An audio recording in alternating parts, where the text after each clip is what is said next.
நெல்லை தாளையத்து அருகே உள்ள நாரணம்மாள்புரம் பேரூராட்சி 1 முதல் 8வது வார்டு பகுதி பொதுமக்களுக்கான உங்களுடன் ஸ்டாலின் திட்டம் சிறப்பு முகாம் பேரூராட்சிக்கு சொந்தமான திருமண மண்டபத்தில் நடைபெற்றது. பாளைய தொகுதி எம்எல்ஏ அப்துல் வஹாப் முகாமை துவக்கி வைத்தார். திமுக மாநில தலைமை செயற்குழு உறுப்பினர் பேச்சு பாண்டியன் வரவேற்றார். பேரூராட்சி தலைவர் உமா மகேஸ்வரி முன்னிலை வகித்தார்.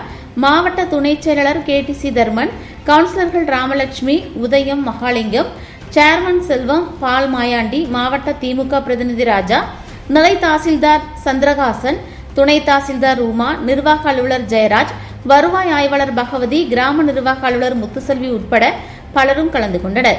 முகாமில் பல்வேறு அரசு துறை அலுவலர்கள் பொதுமக்களிடமிருந்து மனுக்களை பெற்றனர். குறிப்பாக மகளிர் உரிமை தொகை கேட்டு ஏராளமான பெண்கள் மனு அளித்தனர்.